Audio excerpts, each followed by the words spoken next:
Saya ditipu sebesar 5.300.000. Sindikat segitiga penipuan.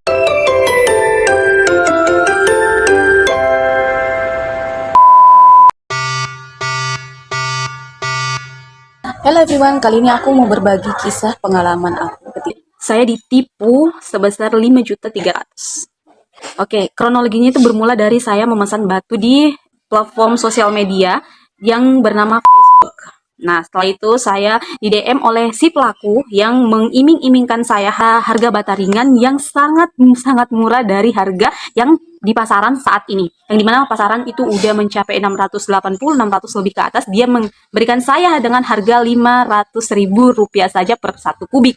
Karena saya tergiur akan harga murah, saya akhirnya melanjutkan percakapan dari yang mula awalnya dari Facebook, kita beralih ke WhatsApp. Setelah di WhatsApp kita berbicara banyak hal sampai kita ACC untuk mengambil bata ringan dari si penipu ini. Nah, singkat cerita, akhirnya tiba waktu di mana bata ringannya mau dikirim ke rumah kami.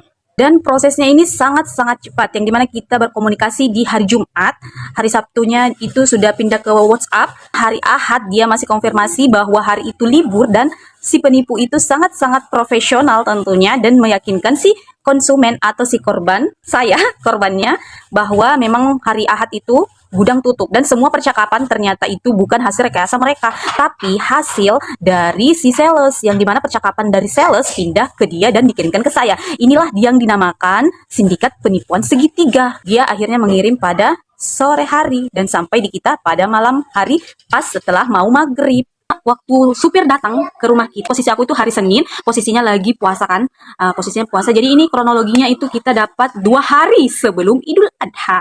Nah, setelah maghrib ini mobil datang. Jadi suami saya jemput si barang dan mengarahkan ke lokasi pembongkaran, di mana lokasinya di depan dekat rumah saya. Nah, setelah itu suami saya menjemput mobil tersebut, di mana posisinya itu maghrib. Jadi kita mepet banget, yang dimana saya belum berbuka puasa dan si penipu ini nge-spam untuk segera transfer uang ke dia. Jadi di prosesnya semua kemarin serba cepat. Kita belum buka dan kita belum sholat maghrib.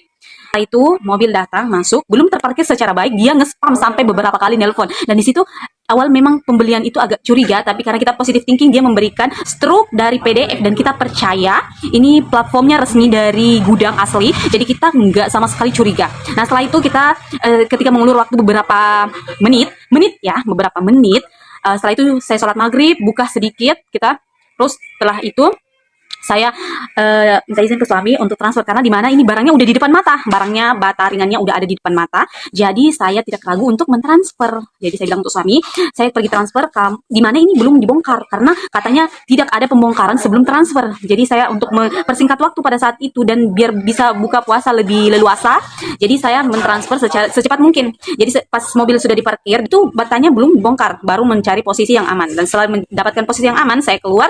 Setelah sholat maghrib, saya pergi untuk mentransfer, di mana jumlah yang diterapkan dalam PDF tersebut dalam nota yang sangat-sangat resmi, saya lihat itu 5.300.000 sesuai dengan perjanjian awal, di mana 500.000-nya itu untuk harga 1 kubik dan 60.000 untuk perekatnya. Nah, setelah itu saya transfer semuanya, kita pesan 10 kubik, saya transfer, perekatnya 5, saya transfer. Setelah saya transfer, semuanya beres, dan saya sudah lihat pembongkaran diturunkan, karena mungkin sudah ada konfirmasi dari pemikiran saya sudah dikonfirmasi sama pihaknya dan pembongkaran sudah dimulai. Setelah pembongkaran di tengah-tengah tidak ada masalah sama sekali, dan saya pergi bersama kakak ipar saya ke rumah mama saya yang lumayan jauh jaraknya.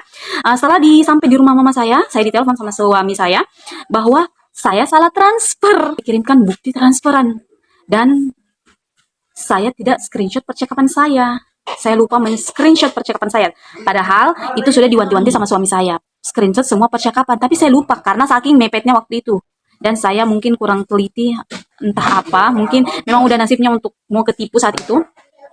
Jadi kita nggak ada punya bukti PDF bahwa dia cuma minta 5.300.000 itu. Jadi nggak ada. Jadi saya cuma kirimkan bukti si penipu yang saya transferkan 5 juta itu. Bukan oknum yang punya batanya. Oke, setelah saya transfer, pihak supir tidak mau menurunkan semua batanya. Jadi belum setengah diturunkan. Mereka sudah protes dan mogok untuk menurunkan bata tersebut. Jadi setelah itu saya pulang cepat dan saya marah otomatis seperti yang di live saya nggak bisa terkontrol karena astagfirullahaladzim tidak bisa masuk di pikiran saya karena barangnya nyata di depan mata. Tapi kenapa bisa ketipu? Karena ini katanya sindikat segitiga penipuan yang sangat marak. Nah, setelah si supir ini mogok untuk menurunkan bata ringannya, saya akhirnya mengamuk di lokasi tersebut dan beberapa kali suami saya ditelepon secara bergantian oleh orang yang berbeda, yang dimana kita sebelumnya tidak pernah berurusan sama mereka. Kita cuma berurusan sama orang yang minta transferan barangnya 5.300.000 itu dan sudah memblokir semua akun media sosial saya. Dan malam itu suami saya yang merundingkan semuanya.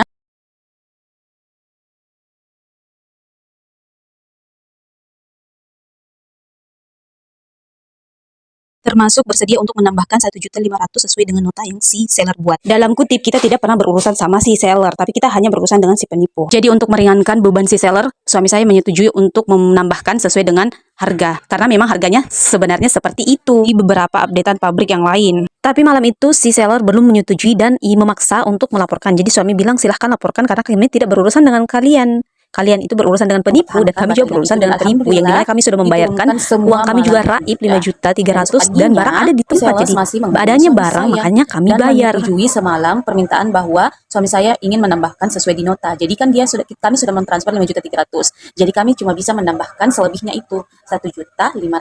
Jadi total keseluruhan yang uang kami keluar 6.800.000. Dan pihak sales sudah berjanji untuk tidak mengganggu kami dan ini menjadi urusan si sales perusahaan.